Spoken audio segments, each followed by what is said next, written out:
Francisco 49ers deep in the heart. Like Joe Montana in the corner, D. Clark. Garrison Hurst, stiff farm going 99. This is the 49er Faithful UK show, and that was week 4, a week 4 to forget. The Niners lose for the first time this season, falling 26-21 to the Jacksonville Jaguars. The Niners struggled all over the field, but ultimately the Jags made a couple of plays and the Niners lacked any firepower to recover from an early deficit. The Niners now sit at 3-1 alongside the Rams and the Seahawks in the NFC West.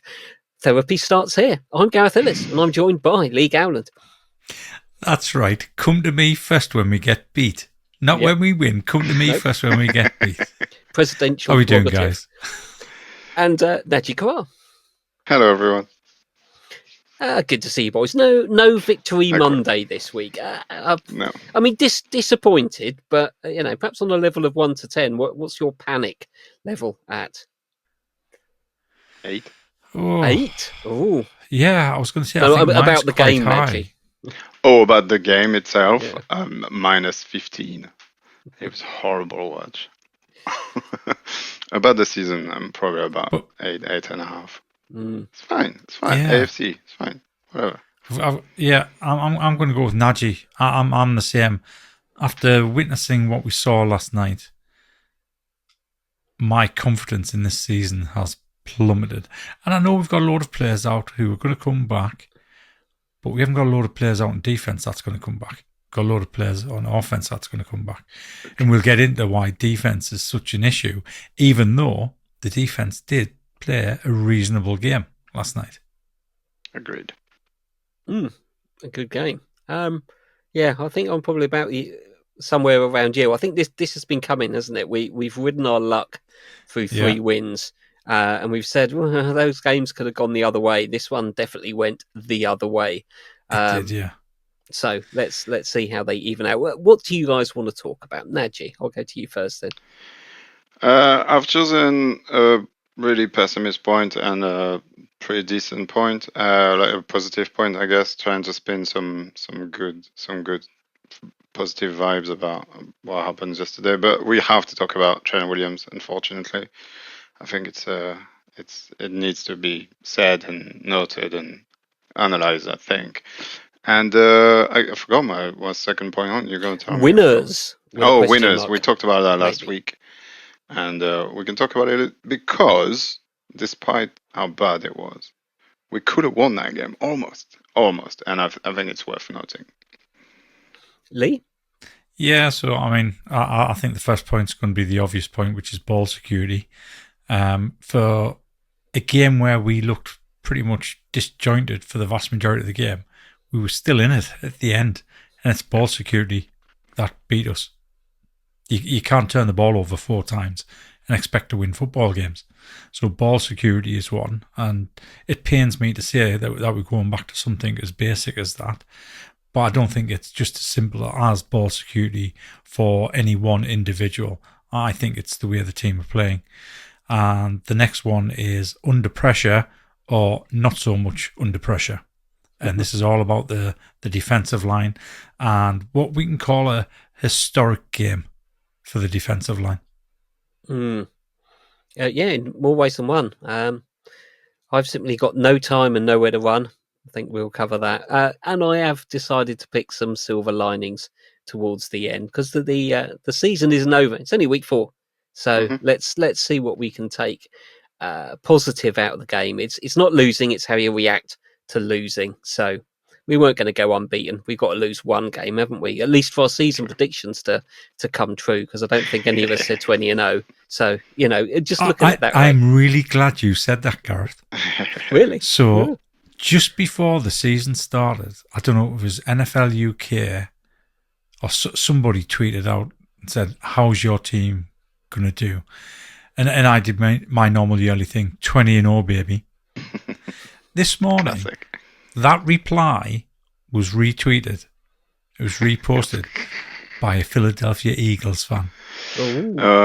Of course. So they must have been stalking me the entire season, waiting for the 49ers to drop a game just to repost that. You are rent-free in some I or must be. Eagles fan's head. I wish I could show my field. My field, which is barren. And we know Yes. what it's barren of. Yes, indeed. Ball security. I think this one is yours, Lee. Are you going to include drops in there as well? Yeah, Related. yes, definitely, without a shadow of a doubt. So, I mean, this will probably lead into your topic as well about nowhere to run and no time to throw. So, obviously, Brock was under pressure all day, but it doesn't help when your wide receivers are dropping balls that Stevie Wonder could catch after he'd had 10 pints. Yeah. I mean, some of these drops were absolutely disgusting from professional athletes who get paid so much. While I don't really like calling out individual players, I thought Kendrick Bourne had an absolute stinker. Yeah, he was dreadful. I mean, I think he was running wrong routes. His chemistry with Brock isn't there. Although, to be fair to him, I think the very first pass that Brock threw to him, and I think it was the first play of the game, it could have took his head off because he threw it so hard. It was only 5 yards away. Yeah, he wasn't expecting that, I think. No, and I think I was as shocked as what Bourne was when he made that throw.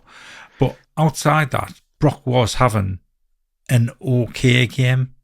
And I'm only going to say okay because I think it was one of his worst games that he's had. And people are trying to make excuses. And I don't think there's any excuse for definitely the second interception, which went into the middle of nowhere. What on earth was he thinking? So I can only assume, and I don't want to tar this one person, I can only assume that Kendrick Bourne rang the wrong route there. No, it was tipped. There's no one anywhere near. It was tipped at the line. It was tipped at the line, yeah. It was tipped and changed direction quite drastically. Because it looked terrible. It looked like he'd just thrown it. Right. Yeah, I didn't see it get tipped. Yeah, it was tipped. I think he was trying to throw it over the middle to Tonjes, I think, or maybe Ricky Persor still at that point. Right, I need to see that one again because, like I said, I didn't see it tipped. All I saw was him thrown into the middle of the field where there wasn't a single 49ers player. Oh, yeah. Okay, it was bad. It was bad. It was you're giving him a pass anyway. for that one. Pardon the pun. Well, But yeah, I mean, ball security. Only partial. It's still on him. Yeah. It is still on him, yeah. Ball security, I mean, Christian McCaffrey, he fumbled, but he did recover that one. 3 fumbles. That's luck, isn't it? 3 fumbles. And then Brock fumbled at the end, but that was more to do with what you're going to talk about, Gareth. Mm-hmm. But it all comes down to ball security. It all comes down to how much time you have to actually, or how much time Brock has to make a decision to throw the ball. So he's holding on to it a little bit too long because we don't have that time. I think this all comes down to Shanahan as well. Shanahan should have been able to see this all game, the pressure we were under, and he's not doing any quick slants so that we can get the ball out. I think when Brock was getting the ball out of his hands in under 2.5 seconds, he was 8 of 12. So he was getting it out and he was making the passes. Whereas you flip it and you go over 2.5 seconds, and I think it was something ridiculous like 4 of 15. It just suddenly dropped off a cliff. And it doesn't help when you're scrambling around like that and you're also trying to keep the ball safe, secure, while you're looking downfield to make a throw. Yeah. So I think ball security comes hand in hand with absolutely no protection there as far as the quarterback's concerned. But it was poor to see. And I think potentially Brock came back too early. And according to reports today, he's suffering from toe soreness afterwards. So you've got a question, was that his decision to come back? Or was he put under pressure by Shanahan? Well, because obviously Mac left the game with a knee injury. If Jones had been fit, I would assume Purdy would have had another week off. Now here's some controversy then. How long before we hear the trade for Kirk Cousins rumours? Oh God, yeah, it's bound to happen, isn't it? That's the first time I've heard of it. Thanks, Lee.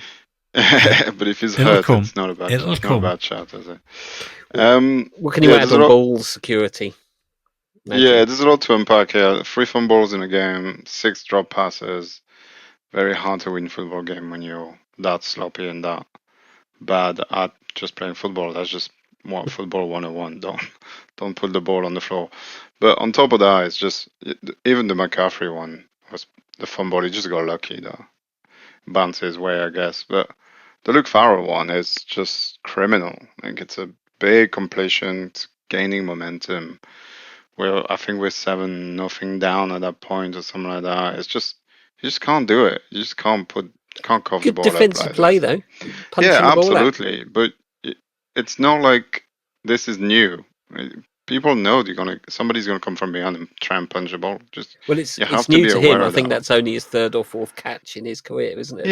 Yeah, but it's just kind of that's one of and then yeah, you're right. I think Kendrick Ball and the drops and it was just all very sloppy and very just bad football, and it does stem from a lot of things. The pressure definitely is. I definitely think Brock was not quite himself. Sailed so many balls far too high than he would nail on usually.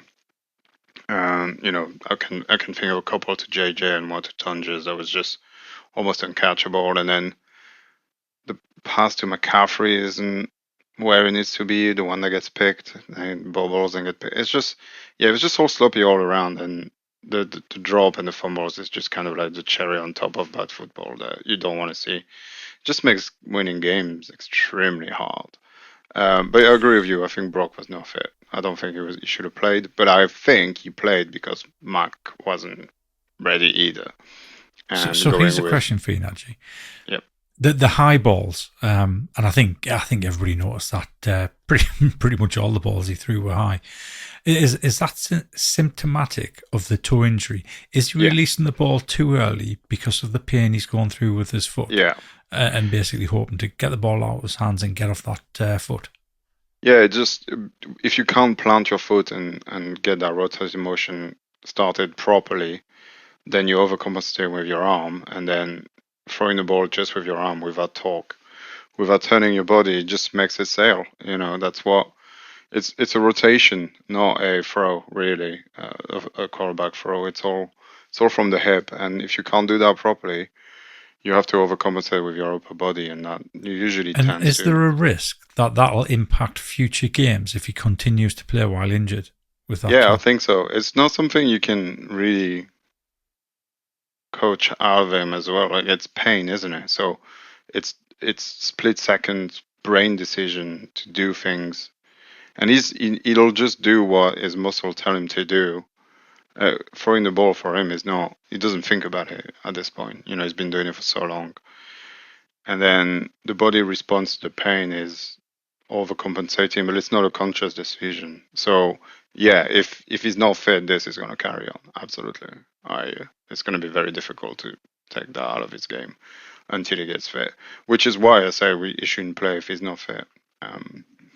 And yeah, I don't think he was. Yeah, and then you just try to play hero ball on the last drive of the game. Just take the sack. So leave to try again in the next play. There's no need to try and throw that ball to whoever he was trying to try and throw it. Cough the ball up, game's over. That's the one thing you can't do on a 2-minute drive, and you've been struggling the whole game. Yeah, it was just very sloppy all around, very uncharacteristic of this Shanahan team. Usually not that bad, but it does happen. It does happen. We have had a few of those games in the past. We've seen this before when there seems to be some kind of sloppiness virus. It's not one player having a bad game or drop. It's a load of players seeming to have similar issues at a game where we just look, particularly in the first half, we just didn't look prepared for the game. We have seen that before.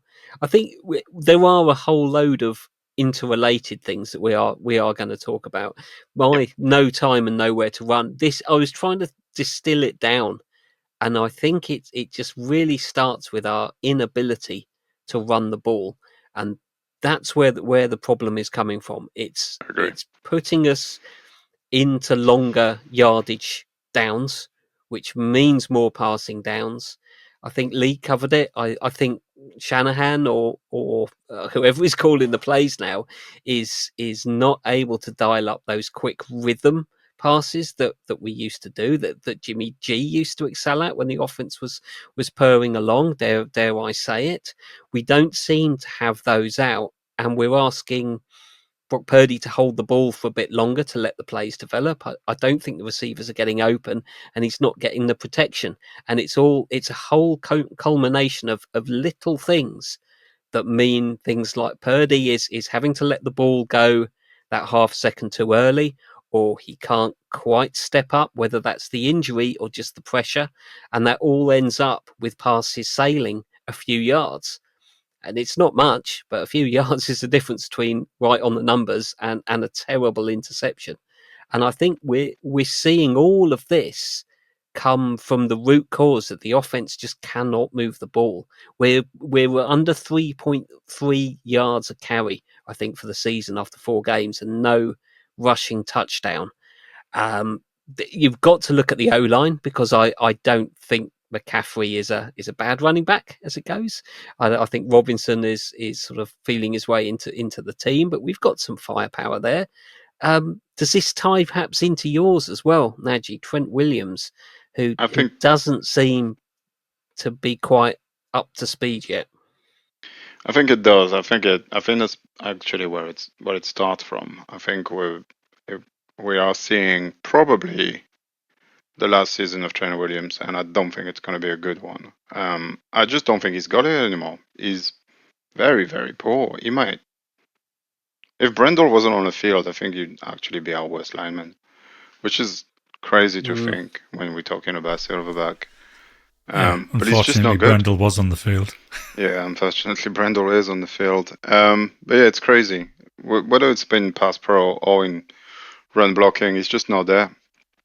Even when he seems to have an angle, or there was a play on the run on the left where he's just carried somebody out of bounds for absolutely no reason instead of going upfield. He's not in it. And it doesn't seem like his head's in it either. There's no passion about his play. He doesn't even get angry about. Yeah, it looks as though he's given up. Yeah, it looks like he's kind of done. And it also looks like he's done physically. Now, whether the mental is first or the physical is first is hard to say, but maybe he just knows he can't do it anymore. And that leads to just kind of not giving up, but just being, how can I say this, facing this is it, this is my last season kind of thing. And it's obviously quite hard to go through as a human being when you realize you're not good at what you used to be good at anymore. Or whether it's completely checked out, and then obviously the physical doesn't follow, because why should he put his body on the line if he knows he's not going to play much more? It's a shame, but it's clearly, it's impacting our ability to run the ball drastically. I also think not having Kittle, no having JJ 100%. That is a big loss. Is a big loss. I think Pooney's not particularly playing well either. McKivitz is just kind of slightly above average, so you're not going to get anything much more than that out of it. And we've got Colby, who's started 2 games, so it's a lot hard. It's hard to ask him to carry everything. And then we know what Jen Brendel is. But yeah, I think it stems from here. We're on far too many times we're on obvious passing downs, and we have no wide receiver apart from Ricky Pearsall until he gets hurt.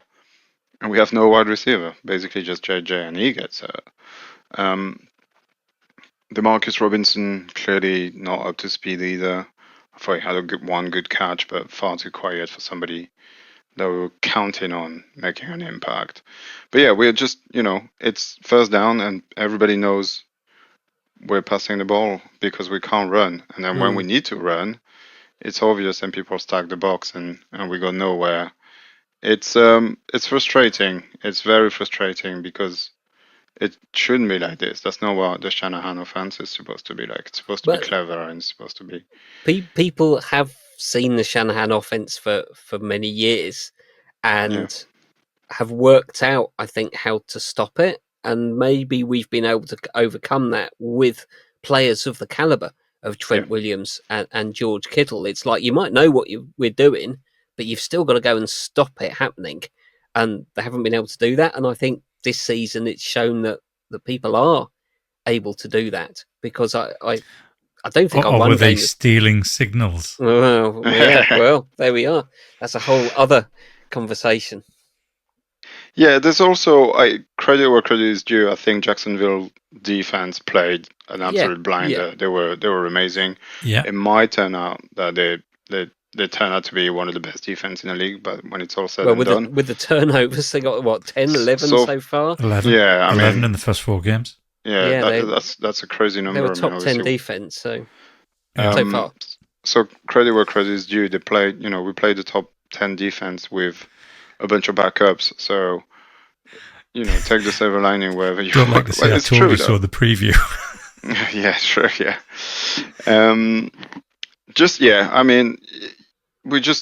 I think the biggest symptom though, and this is something we're truly going to have to sort out, is this red zone offense. The fact that we walk 3 times in a red zone and we're on first and goal 3 times and we don't score a single touchdown, it just makes it impossible to win any kind of football game without having a ton of luck, essentially. It might have even been 4 times. One of them, I think, we were on 3rd and goal and we got a penalty that gave us first down and gave us another 1st and goal. Maybe. Still end up kicking field goals. Still end up kicking a field goal. It's just we can't punch it in. There's no threat of punching it in. And there's no creativity to pretend that we're going to do it and do something else either. So this is something we're absolutely going to have to sort out. But again, no Ayuk, no Kittle, no Ricky Purcell, JJ playing on 1 leg and 2 ribs. Hopefully when everybody comes back, we can put it all together and sort it out. But at this point, it just makes it difficult to win football games, plain and simple, really. It's just 21 points instead of 9 makes a heck of a difference to a football game. We'll need to sort that out. I'm not sure McCaffrey is a problem, but I think Robinson's been better. He's been running harder. He's been finding, a little bit more gaps. He's not been stuffed at the line quite as much. I would like to see, I hate to say this, but we should have never let Jordan Mason go. This is exactly the kind of guy we need right now. Jordan Mason hasn't had a particularly good season at the Vikings. No, but he's playing with the Vikings, who aren't very good, so that doesn't surprise me. If he was with us, I think he'd be good. I want to say again, and this is going to make me cry, we should have drafted Scotty. Yeah, but all those people don't really need the O-line. They just borrow their way forward. Somehow they find a way to get 3.5 yards a carry, which is what you want. And they help the O-line by being so shifty and elusive and powerful at the same time. But yeah, it's a problem. Hopefully Carr can fix it sooner rather than later. Playing Thursday night, that's going to be a tough game. Is Trent Williams done then, Lee? He looks it. He honestly does. He looks it. Obviously, he missed a large proportion of last season through injury, and even before he went injured, he just didn't look the same person. Obviously, he had the contract dispute before he came back. He finally got back, and he just didn't look the right. He didn't look like his normal self. This season, he's looked sluggish. He's letting pressure get through, and as Nadgy said, it doesn't look as though his head's in it. It's not his normal self. He's not carrying himself the way he normally does, because he's normally one of the ones that basically the cheerleaders on the field, the dogs. He's the one that's getting them all riled up to get playing, and he's been very quiet. And you've got to ask what it is, whether or not it is his headspace or he's just given up on his body. Yeah, where's the boombox? Where's that Trent Williams? The guy at the front of the pack leading the team on the field. We haven't seen that. It's kind of gone, and it shows on the field. Could it be the lack of preseason? Could be. We're week 4 now. Could be. Hopefully it's physical. We've won ugly. We've had a battle for each one of them. It's not our normal, basically, pasting of other teams. So these have been 4 tough games. Yeah. And yeah, I mean, we lost our last one, our first one last night. But for all we played pretty poor on offense, we were still in it. But to be in it, you do have to put the effort in. Mm-hmm. And I mean, like Nadgy said, we went up against a cracking defense, and I knew we would be. Like I said that the other night. I looked at that team and I thought their defensive line's going to cause us problems. I knew Devin Lloyd was going to cause us problems. Tyson Campbell, he was giving us nightmares because he was the one that I wanted us to pick back in 21. So they had a lot of good players on there, and you can see they are going to be a top defense, and it makes it tough on the offensive line because everything's won and lost in the trenches, and that's where all the pressure was coming through. And I mean, I don't know, was Trent looking over to the rest of the line, looking over to Brendel, who's basically a waste of space. You may as well just have an automated ball snapper there and let them just jump over the top of that to go and get him, because he was like a revolving door. We're weak in the middle. Garbage. I was surprised. I think at the PFF grades for McKivitz and Williams, but I think the people have realised if you get pressure from the edge, you flush Purdy, and he's good at extending plays and finding the ball downfield. They've realised keep him in the pocket and get in front of him where he isn't the tallest quarterback in the league. Get your arms up. And I think that's where all the pressure is coming. It's coming up the middle. There's a second-year player. There's a rookie on his second game, and a guy who isn't the best centre in the league. And I think people have realised that attack up the middle, and that's what rattles.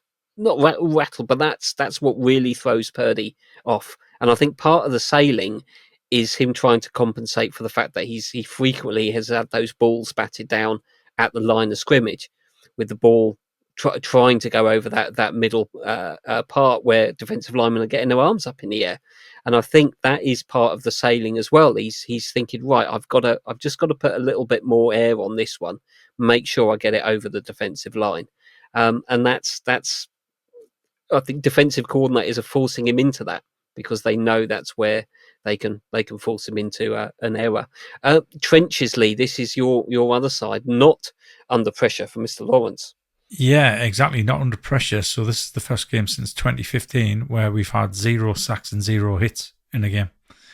So for the first time in 10 years, I mean, that is historically bad under Shanahan and Lynch. They've never had that before.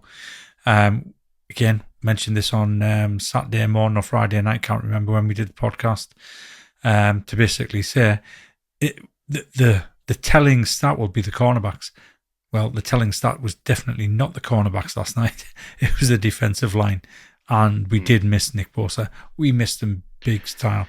And forget about the sacks because the sack stat is low, yeah, but we missed that pressure. We missed the pressure. But I want to bring a counterpoint and be devil's advocate here about the whole Bosa thing.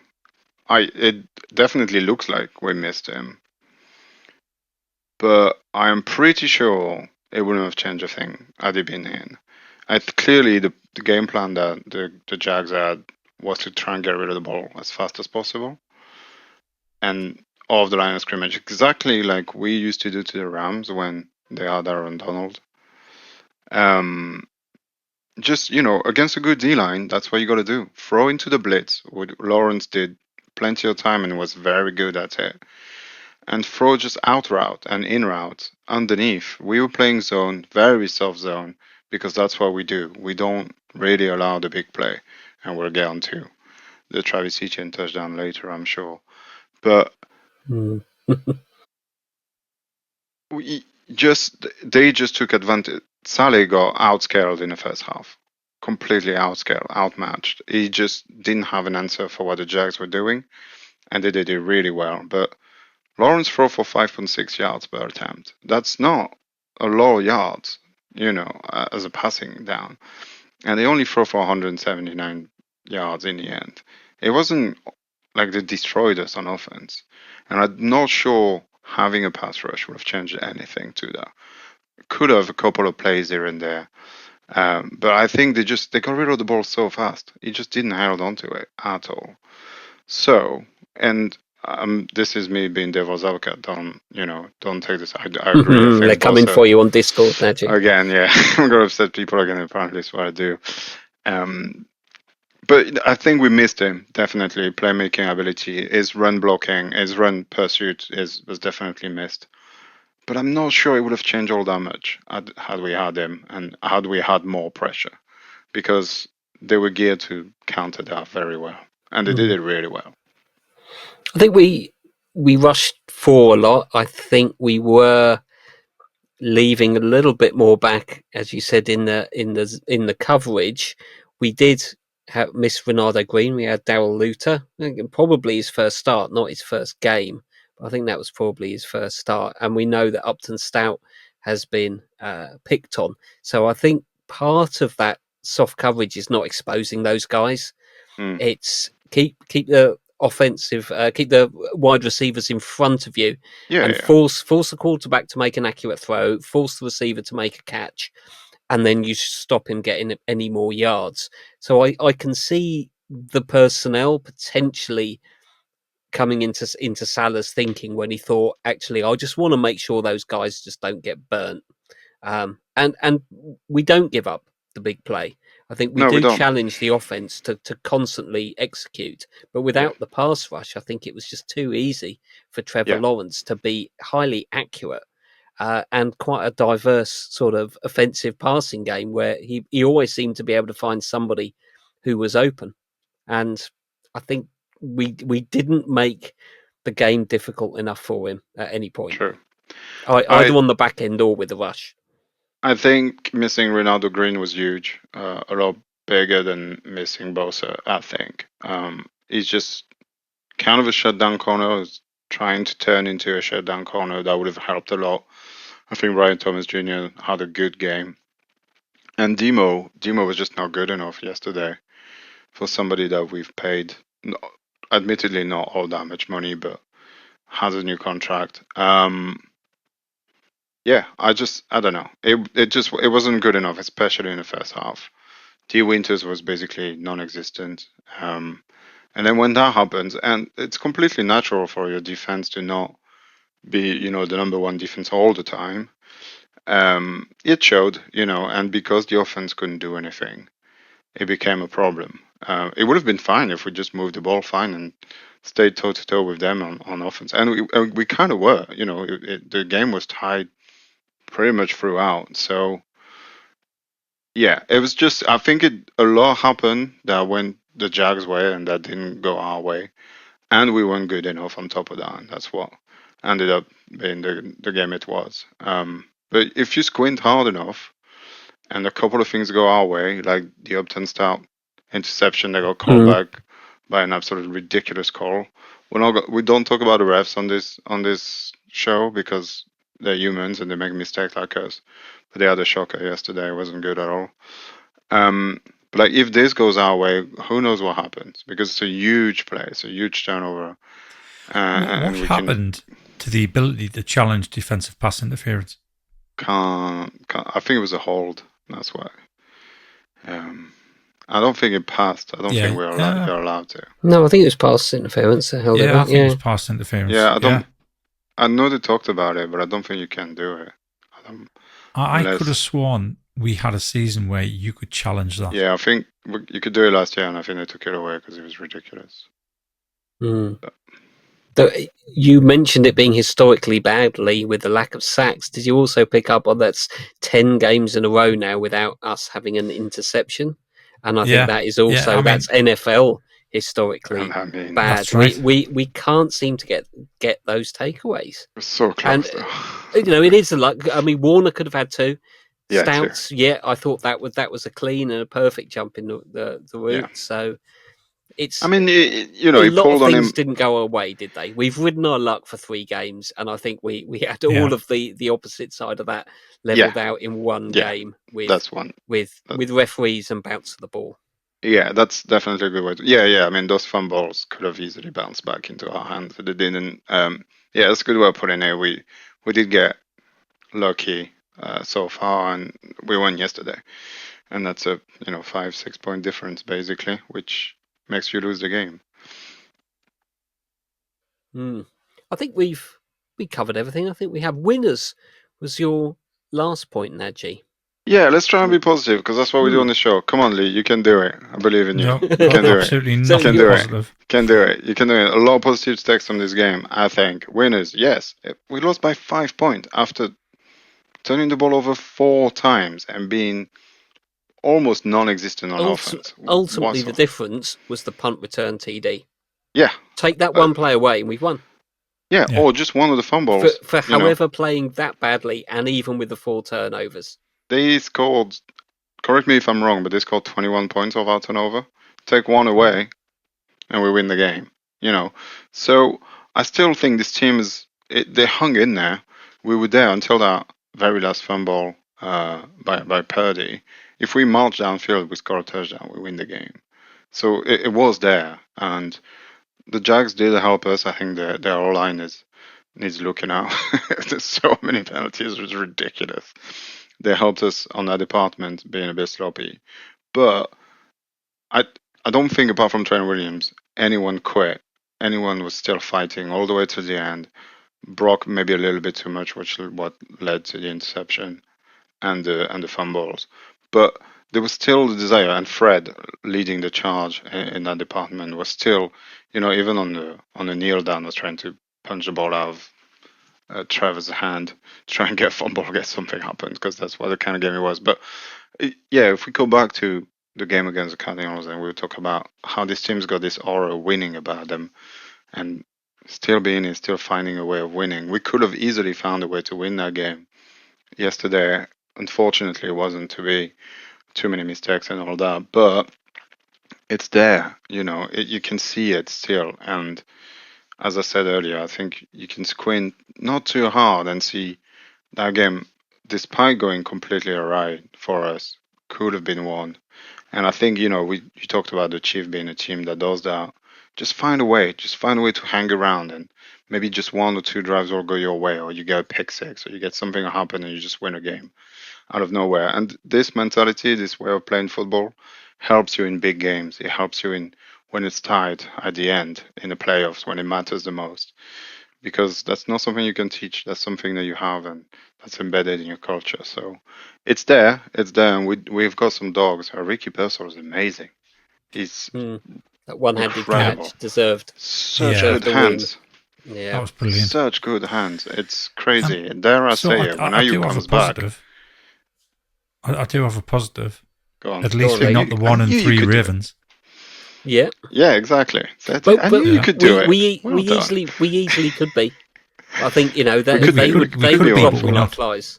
They would drop them like flies. We're not, and that's perhaps where it's that winning mentality where you pull those victories out that you don't deserve.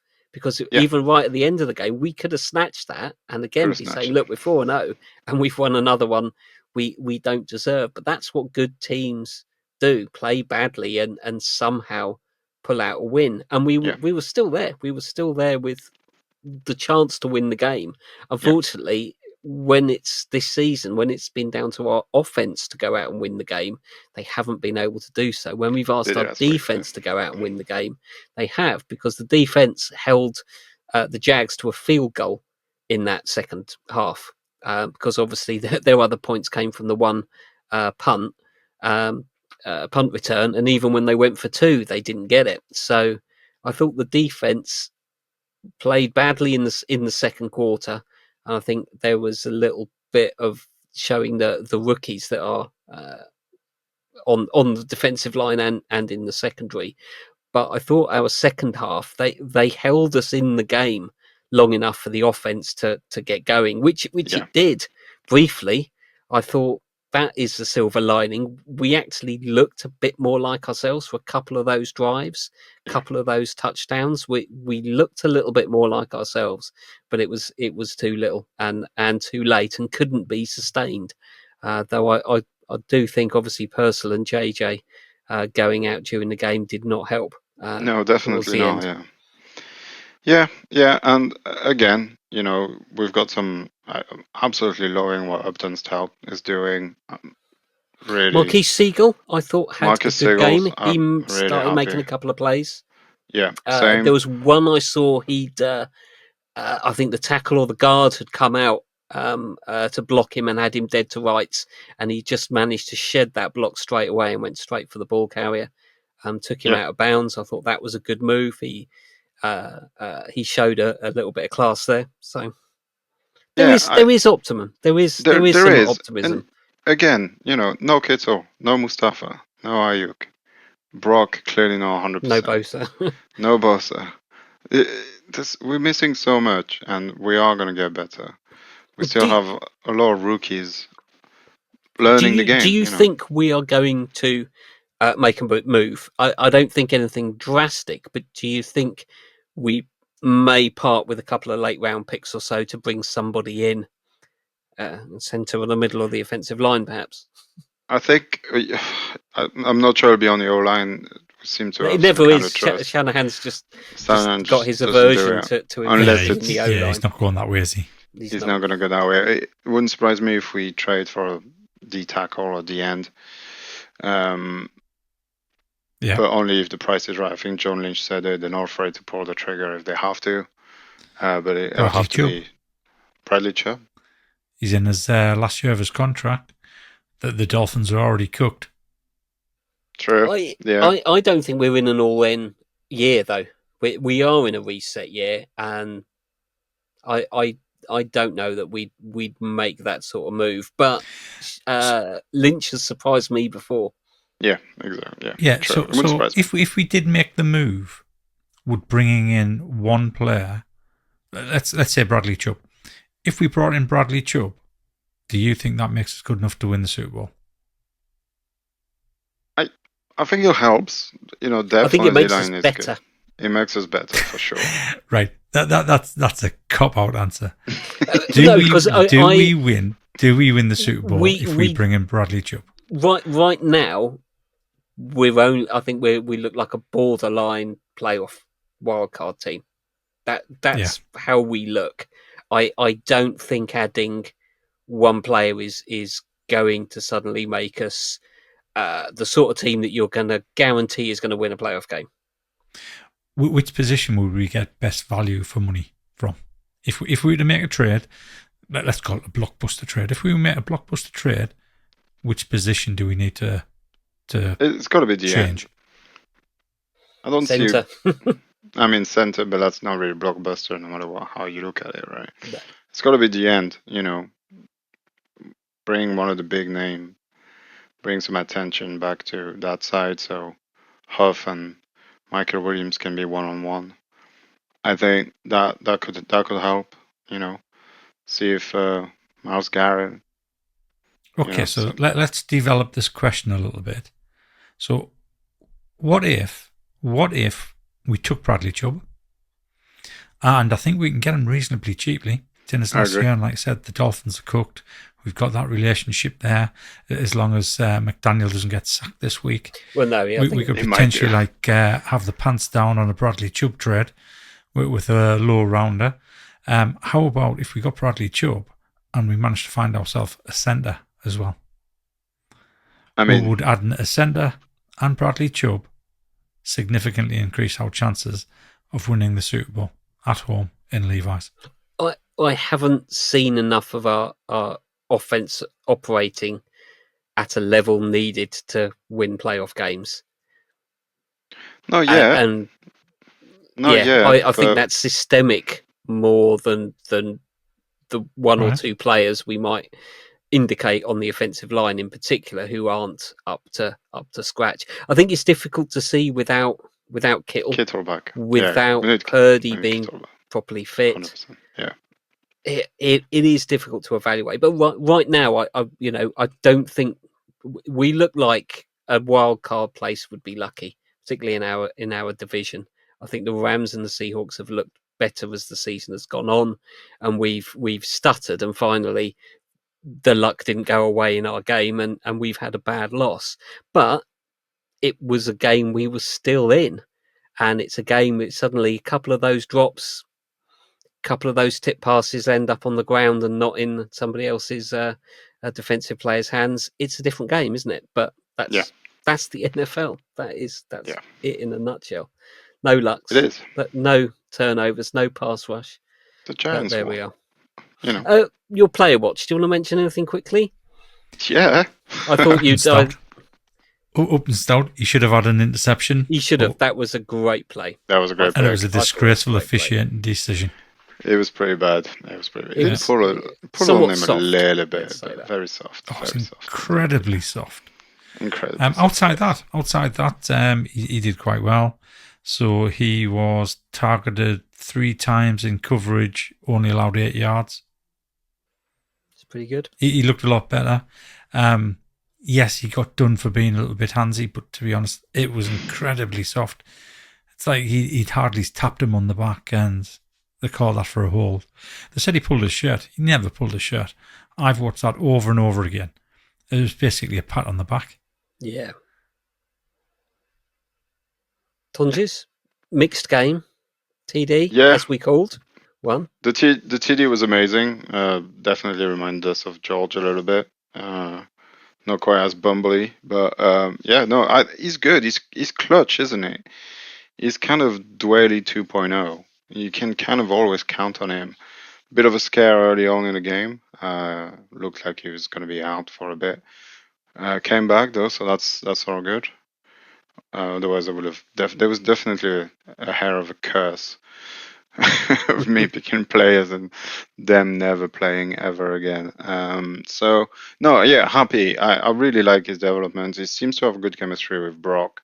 I can't wait to see him when Kittle is in, so he's kind of forgotten and not necessarily the tight end in there, which has proper coverage and everything. He's pretty good on run blocking. I think one of the big run, McCaffrey on the left side, he was blocking, helped us get a nice little first down. But happy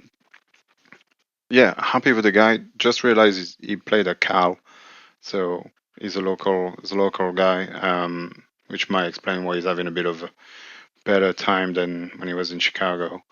Very happy with him. As I said, I think Dwaley 2.0 is kind of the way I see him. So he's just going to be, hopefully he's going to be around for a long time, and we can just call upon him when we need him, and he'll answer every time. I think so. D Winter's probably not his best game of the season, but not much more to be said there, I don't think. Yeah, I think it's quite telling that he didn't have a good game, and therefore this is how we played. I think the touchdown is 100% on him. I'm sorry to say, but it's a terrible angle on Travis Etienne. They should have made that tackle here and there at the back, 5 or 6 yard gain, and didn't, and then it just goes all the way. It was pretty poor in the first half, much better in the second. He's still young. He's no Fred, but he's quite good still. Anyway, along to more cheerful things. Score prediction league and some dirty points, I think, are probably available this week with a Niners loss. Let's start with a name and shame then, Nadgy. I will name and shame, even though they were right. Doesn't mean you don't get some shame ditched at you. So Gail Frixney, I believe that is a 9-year-old. So I'm not going to dish out too much. Or maybe it's his wife. I'm not sure. I can't remember. It's his wife. It's Simon's wife. It's his wife. It's Simon's wife. Okay. Have at it. So I'm dishing out all the shame in the world. Simon, I think divorce is on the cards. Some dirty points. But she did get it right. So, we got 2. Second one is, and I'm sorry if I don't pronounce your name properly, but Levi Mancines. Some dirty points here. Only two. Only 2 people. Yeah, only 2. I think. I wonder if that will be the same this next game. I have a feeling, and seeing Lee's face, even though it's the Rams, I think he's going to do it. Have you got the graphic for people enjoying us in Technicolor? I'll be interested to see who's bottom of the league this week. Yeah, we'll see. Really? Bottom of the league overall, or just the little league that matters? Just the little league. Just a little league. There it is in all its glory. So you and Paul, you are both on 8 points. But who's bottom? But it says 4th and 4th, as you can see. They're both on there. Yeah, but it's alphabetical. Who's bottom? He will It's Paul. take. And All right. he will take. Say it anyway. louder for those in the back that can't hear. Paul Hope is 4th. Paul Hope and Lee Gowland. And Lee are Gowland. both I'm fourth. still second. That's pretty good. Still seconds. I'm still top with 16. I think so. I think Gareth and Lee scored 2 points, being Close on the Niners score. close to the Niners scores, which is And yeah. the number of first downs. The number of us down was 22, and I don't think anyone got it. I mean, that's pretty hard. It's high number, so it's.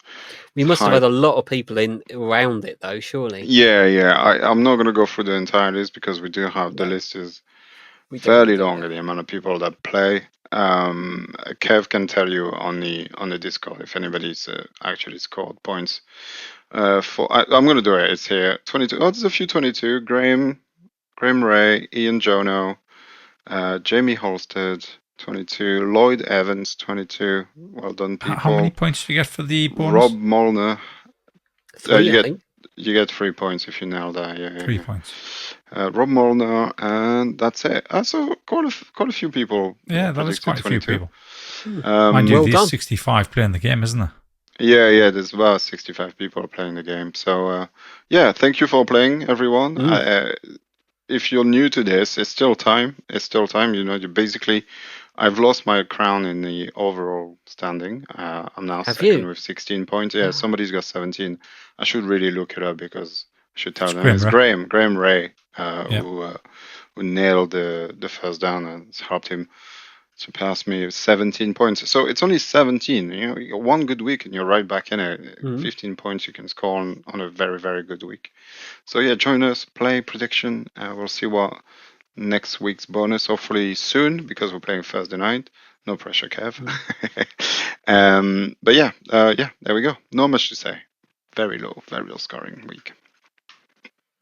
Disappointing.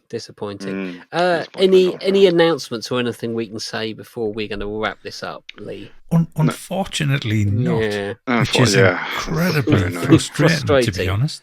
I think we are. The only thing we can talk about is the red eye coming up. Yeah. And so I don't know what you got. I'm going to be extremely busy from tomorrow, probably. So I don't know what your guys' schedule is to get a preview You're out. going to be busy from tomorrow. What's that with then, Nadgy? Yeah, well, my baby's coming tomorrow. Hopefully, well, maybe tomorrow. But was it DHL, UPS? Yeah. Is that how you know it's tomorrow? It's not every. It's a good company. Yeah, she's getting induced tomorrow, so it might happen tomorrow. It might happen Wednesday. Definitely by Thursday, I think it should be here. So yeah, I might watch the game just because I've got a baby screaming in the house, so I might as well.